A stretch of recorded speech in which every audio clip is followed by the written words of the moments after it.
आप सभी का हमारे YouTube चैनल पे बहुत बहुत स्वागत है। आइए आज सुनते हैं मंगलवार व्रत की कथा। तो बोलिए प्रेम से हनुमान जी महाराज की जय। प्राचीन समय की बात है कि किसी नगर में एक ब्राह्मण दंपत्ति रहते थे। उन ब्राह्मण के यहाँ उनकी कोई संतान न थी। इस कारण से वह ब्राह्मण और ब्राह्मणी बहुत दुखी रहते थे और हर मंगलवार ब्राह्मण वन में जाकर के हनुमान जी की पूजा और अर्चना किया करता था। मंगलवार का व्रत किया करता था। वह पूजा करके बजरंग बली से एक पुत्र की कामना किया करता था। उसकी पत्नी भी पुत्र की प्राप्ति के लिए मंगलवार का व्रत किया करती थी। वह मंगलवार के दिन व्रत के अंत में हनुमान जी को भोग लगाकर ही भोजन ग्रहण करती थी। एक बार व्रत के दिन ब्राह्मणी ना तो भोजन बना पाई और ना ही हनुमान जी को भोग लगा पाई। तब ब्राह्मणी ने प्रण किया कि वह अगले मंगलवार को ही हनुमान जी को भोग लगाकर भोजन ग्रहण करेगी और फिर वह भूखी प्यासी 6 दिनों तक पड़ी रही और मंगलवार के दिन वह बेहोश हो गई।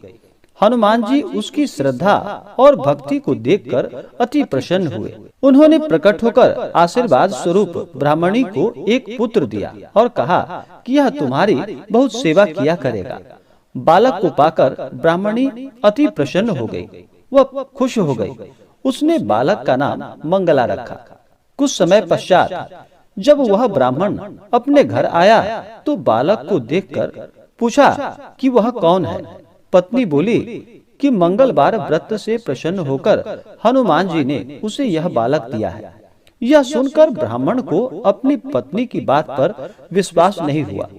एक दिन मौका पाकर ब्राह्मण ने बालक को कुएं में जाकर गिरा दिया। घर पर लौटने पर ब्राह्मणी ने पूछा कि मंगला कहाँ है। तभी पीछे से मंगल मुस्कुराकर आ गया और उसे वापस देखकर ब्राह्मण चौंक गया। उसी रात को बजरंग बली ने ब्राह्मण को सपने में दर्शन दिए और बताया कि यह पुत्र उन्होंने ही इसे दिया है। यह सब सच जानकर ब्राह्मण बहुत प्रसन्न हुआ, जिसके बाद से वह ब्राह्मण दंपत्ति नियमित रूप से मंगलवार का व्रत रखने लगे। मंगलवार का व्रत रखने वाले मनुष्य पर हनुमान जी की अपार कृपा होती है। इसी प्रकार से जो भी भक्त, जो भी जातक सच्ची श्रद्धा के साथ, नियम और निष्ठा के साथ मंगलवार के दिन हनुमान जी का पूजन करते हैं, व्रत करते हैं या कथा श्रवण करते हैं, हनुमान जी की कृपा से उनके सभी दुख और कष्ट दूर हो जाते हैं। तो आशा करता हूँ कि यह जानकारी आपको अच्छा लगा हो। ऐसे ही ज्ञानवर्धक जानकारियाँ प्राप्त करने के लिए हमारे इस चैनल को लाल बटन दबा करके सब्सक्राइब करें, साथ में बेल आइकन घंटी को दबाएं ताकि मेरी वीडियो का नोटिफिकेशन आपके पास सबसे पहले पहुँचे।